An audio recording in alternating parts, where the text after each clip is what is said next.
You're listening to the CyberWire Network, powered by N2K.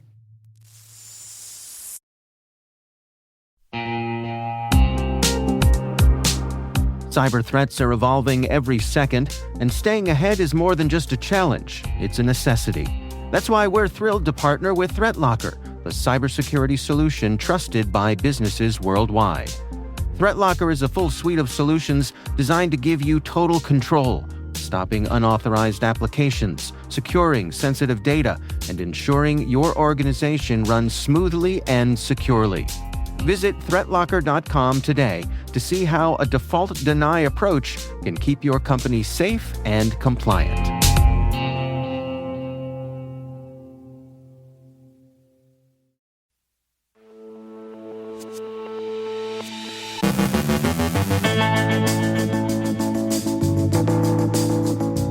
The Department of the Interior removes top cybersecurity and tech officials.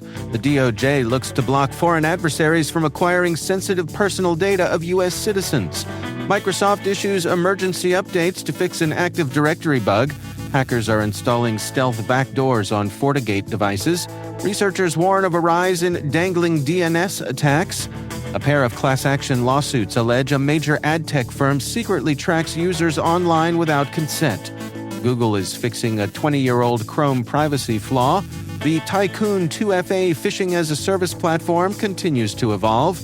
My guest is Tim Starks from CyberScoop, discussing the latest from CISA and Chris Krebs. And Slopsquatting AI totally harshes the supply chain vibe.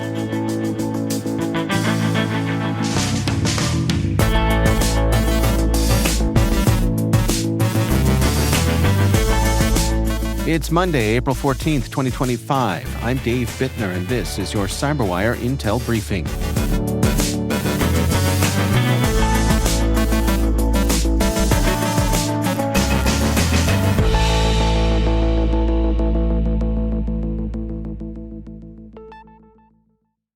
Happy Monday, and thanks for being with us here today. It's great to have you here. The U.S. Department of the Interior has removed top cybersecurity and tech officials, including CIO Darren Ash and CISO Stan Lowe, following a dispute with the Department of Government Efficiency, DOGE. The conflict centers on DOGE's push, backed by President Trump and Elon Musk, to use AI to cut federal spending, which critics say bypasses key security protocols. DOGE's unvetted access attempts triggered legal backlash and judicial restraining orders. The personnel shakeup, first reported by NextGov, also includes Associate Solicitor Tony Irish, who disputes claims of being fired and is pursuing administrative recourse. The Interior Department has not commented. This follows a broader trend of cybersecurity leadership removals across federal agencies, including the recent dismissal of NSA and U.S. Cyber Command head General Timothy Hogg. The U.S. Department of Justice has launched a data security program aimed at blocking foreign adversaries from acquiring sensitive personal data of U.S. citizens. This follows a February 2024 executive order and targets countries like China, Russia, and Iran that allegedly use commercial means or national laws to access such data.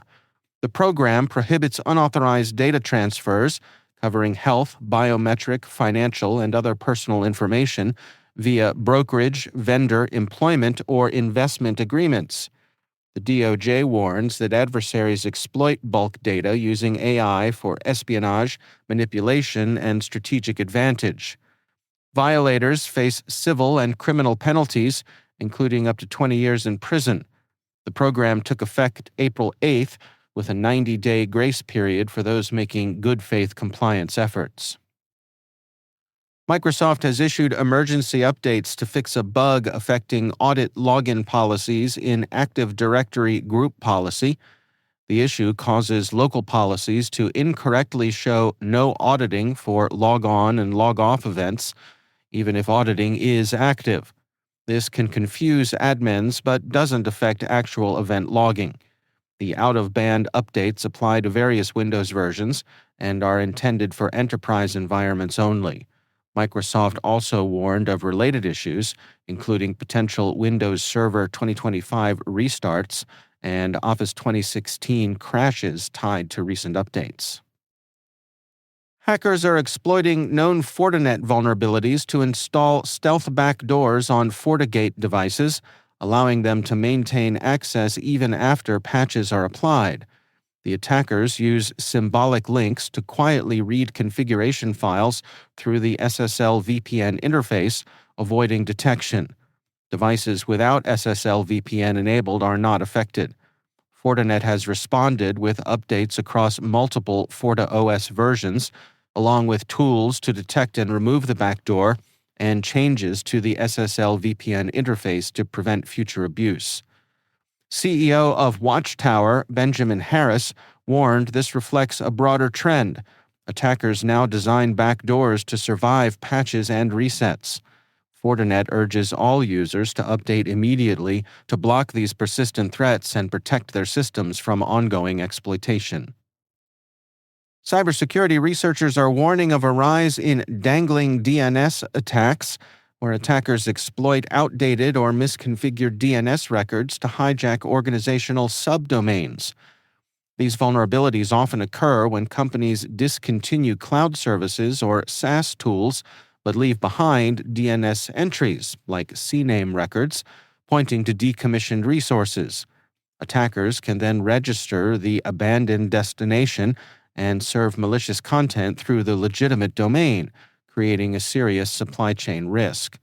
SentinelOne found over 1,250 vulnerable subdomains in the past year, with one case showing 150 deleted AWS S3 buckets receiving over 8 million requests. These requests included software updates and VPN configurations, which could have been weaponized by attackers. The real danger lies in the trust users and systems place in subdomains, unknowingly connecting to attacker-controlled infrastructure. To mitigate the threat, experts recommend regular DNS audits, immediate removal of stale records, and runtime security monitoring for anomalous activity. 2 class action lawsuits filed in California allege that adtech firm The Trade Desk secretly tracks users online without consent, violating privacy laws. The suits target the company's Unified ID 2.0 and AdServe tracking tools, accusing them of collecting personal data like email addresses, IPs, and even health info for profiling and real-time ad bidding. Plaintiffs argue the firm acts like a data broker, monetizing user data without disclosure. One case claims UID2 circumvents privacy protections and may breach California's wiretapping laws. Legal experts say UID2's unique methods could draw closer court scrutiny. While proving harm in such privacy cases is tough, the suits are seen as strategic and timely amid growing privacy advocacy. The Trade Desk, a $25 billion firm, has not responded to the allegations. Google is fixing a 20-year-old Chrome privacy flaw that allowed websites to detect users' browsing history by checking if links had been previously visited. The issue stems from the Visited CSS selector, which changes a link's color if a user has clicked it before. Malicious sites could exploit this to infer which sites users visited, enabling tracking and profiling. Chrome version 136 will introduce triple key partitioning for visited links using the link URL, top-level site, and frame origin. This change ensures a link appears as visited only in the same site and context where it was first clicked, preventing cross-site history leaks. Google chose not to eliminate the visited functionality entirely to preserve user experience and rejected a permissions-based model as too vulnerable to abuse. The feature is experimental in Chrome 132 through 135 and will be enabled by default in version 136. Other browsers offer partial protections but lack full partitioning. The Tycoon 2FA phishing-as-a-service platform has received major updates, enhancing its ability to bypass multi-factor authentication and evade detection. Originally discovered in October 2023, The phishing kit now hides malicious JavaScript using invisible Unicode characters, evading manual and static analysis. It has also replaced Cloudflare Turnstile with a self-hosted CAPTCHA using randomized HTML5 canvas elements to avoid reputation checks and enable better customization.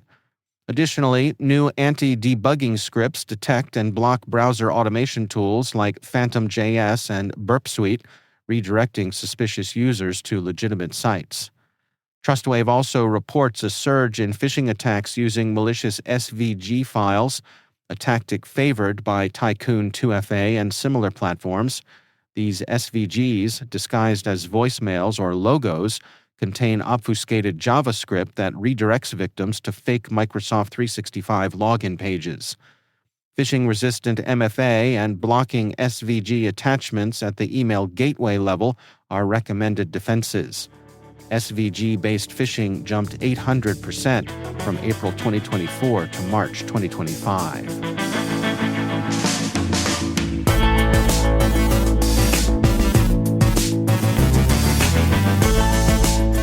Coming up after the break, my conversation with Tim Starks from CyberScoop with the latest from CISA and Chris Krebs.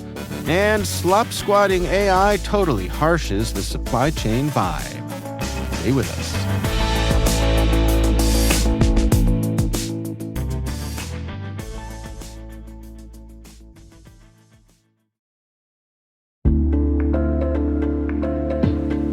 What's the common denominator in security incidents? Escalations and lateral movement. When a privileged account is compromised, attackers can seize control of critical assets. With bad directory hygiene and years of technical debt, identity attack paths are easy targets for threat actors to exploit, but hard for defenders to detect. This poses risk in Active Directory, Entra ID, and hybrid configurations. Identity leaders are reducing such risks with attack path management. You can learn how attack path management is connecting identity and security teams while reducing risk with Bloodhound Enterprise, powered by SpecterOps. Head to specterops.io today to learn more. SpecterOps, see your attack paths the way adversaries do.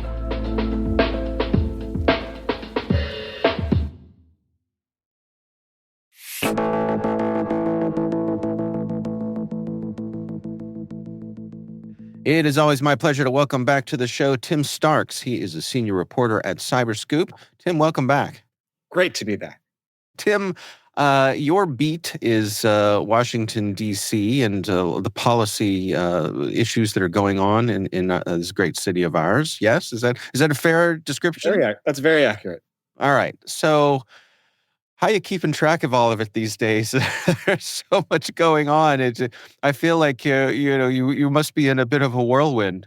Yeah, you sit down to say, oh, I'm going to really dive into this subject, right? As a reporter, and you're like, I'm really going to dive into this, and then the next moment something comes along that's, if not as important, more important. So it's been tough, honestly. Well, let's talk about some of the things that I think have been top of mind, certainly to folks tuned into D.C. I mean, we have the whole situation with former CISA director Chris Krebs, and what, in my opinion, can only be, or perhaps is most easily labeled as retaliation from the Trump White House for Krebs's statement that the 2020 election was fair and that President Trump did indeed lose that election. But the White House coming after not just Chris and his security clearance, but also the company that he works for. Yeah, there was somebody who was saying on one of the social media sites, not surprised, but still shocked. It is a kind of constant state of mind, it feels like, in the Trump administration. The idea that you can just know somebody that the president doesn't like and suddenly find your business being threatened is it's the kind of thing that you think just can't happen in America until it does. I would say that one of the things that's interesting about this administration versus the previous administration is, I think for the most part, I say this for better or worse because, when I was covering cybersecurity in the first Trump administration, and I was like, there's so much wild stuff happening in all these other agencies and all these other parts of the government. But cybersecurity was pretty tame in the Trump administration until the very end, of course, with Krebs. When Krebs, the election results were pretty much already known, but when Krebs got, not pretty much, but they were, they were known essentially when Krebs was fired. He was already on his way out when he was saying, doing things like the rumor control. There was some discussion. He was doing the rumor control thing when the election was still happening, but when he got fired, it was entirely predictable and well known that he wasn't going to be around much longer because of the Trump administration was going to be ending. So that was about the most dramatic thing that happened in the cyber world in the first Trump administration was Krebs related.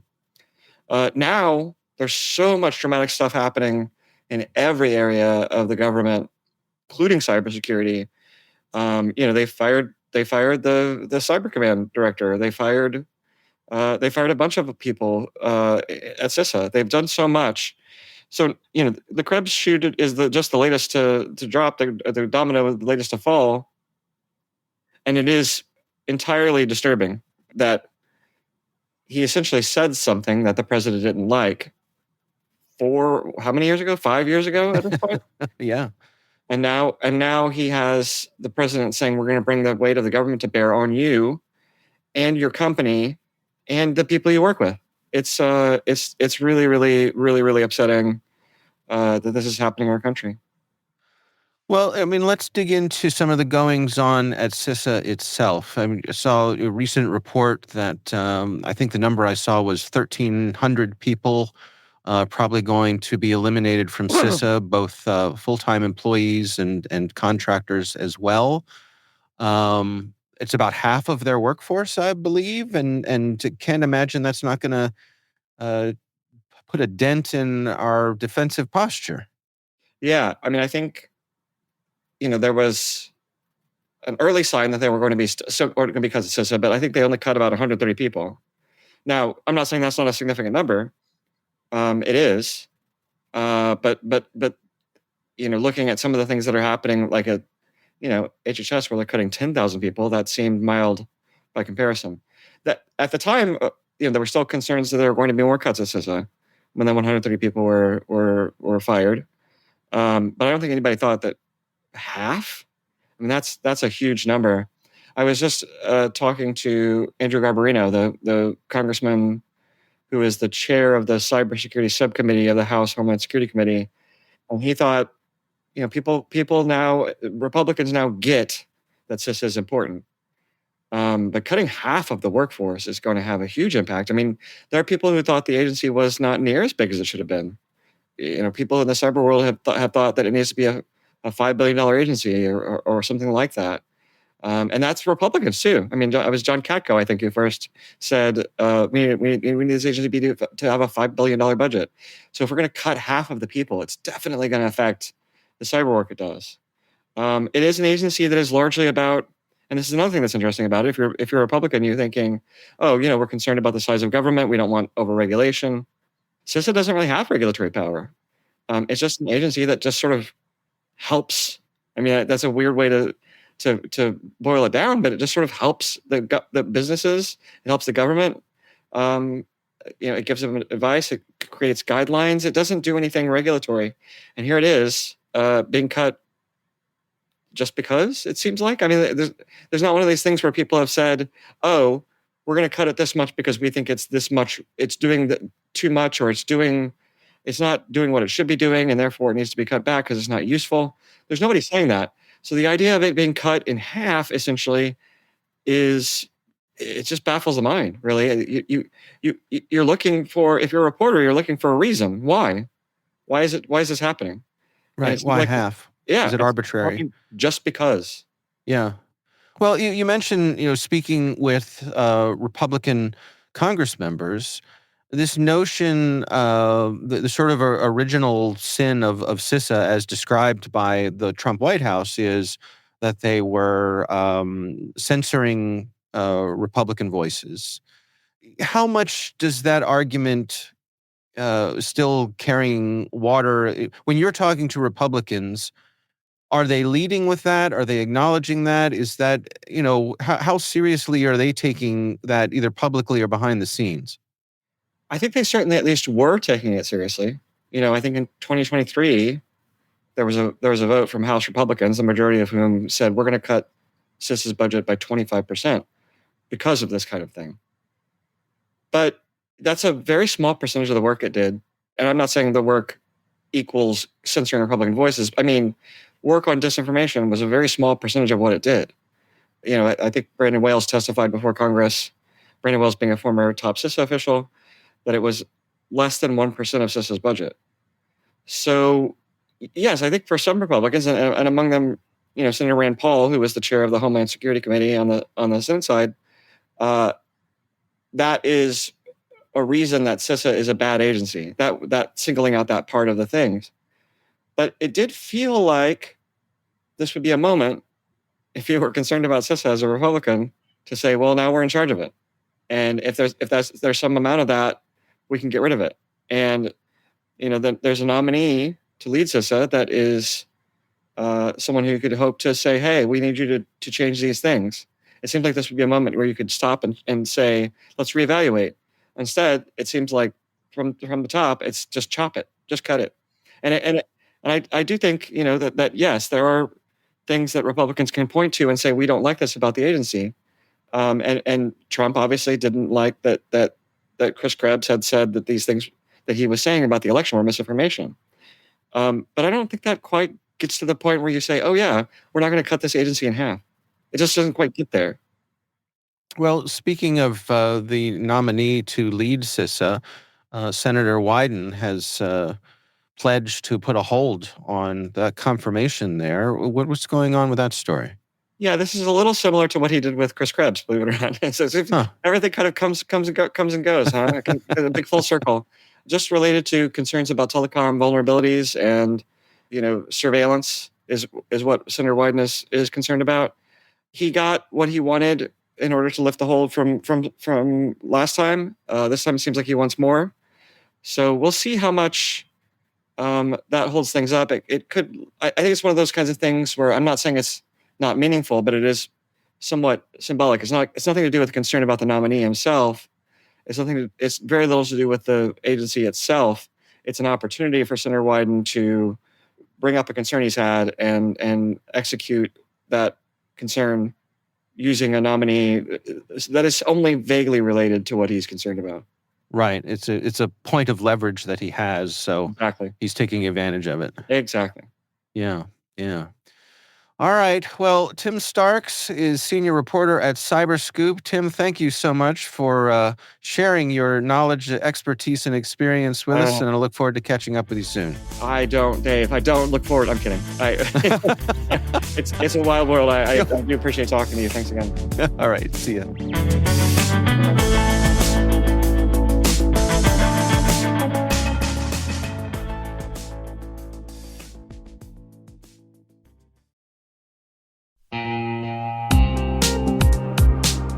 Do you know the status of your compliance controls right now? Like, right now. We know that real-time visibility is critical for security, but when it comes to our GRC programs, we rely on point-in-time checks. But get this.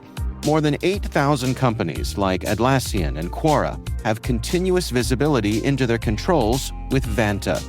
Here's the gist. Vanta brings automation to evidence collection across 30 frameworks, like SOC 2 and ISO 27001.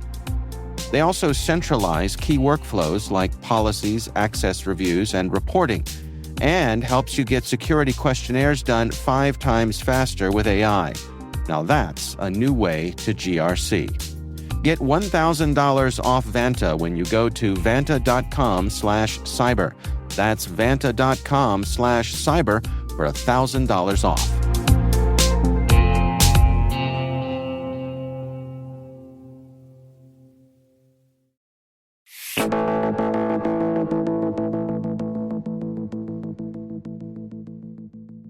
And finally, if AI coding assistants were chefs, they'd be whipping up recipes on the fly, sometimes tossing in a mystery spice that no one remembers buying. Welcome to the world of slopsquatting, where attackers scoop up the hallucinated ingredients, fake packages, that your friendly LLM invented and serve them back as malware. Coined by developer Seth Larson and popularized by Andrew Nesbitt, slopsquatting targets the packages AIs like Copilot and ChatGPT dream up, but that don't actually exist. Yet. Attackers register these ghost packages, waiting for some unwitting dev to copy-paste them into their project. A recent study found that nearly 20% of packages recommended by 16 code-generating LLMs are pure fiction. Worse, these hallucinations are often weirdly consistent and suspiciously plausible. With vibe coding on the rise, devs are more likely to install first and question later. The moral of the story? Don't trust that suspiciously convenient import. Your AI might be freelancing for the bad guys.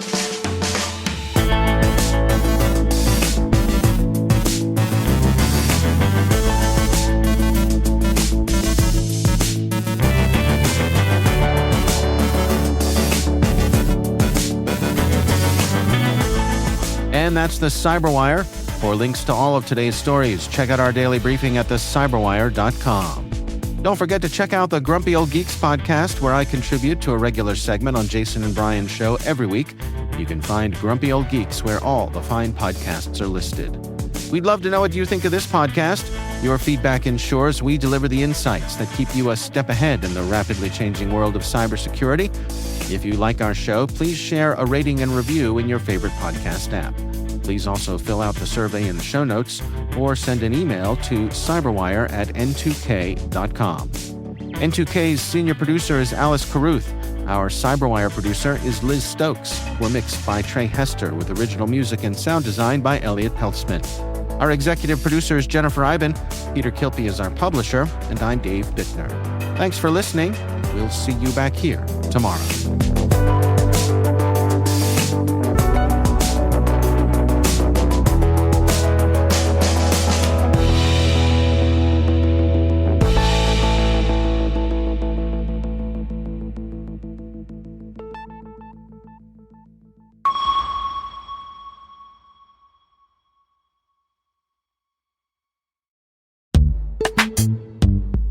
Looking for a career where innovation meets impact?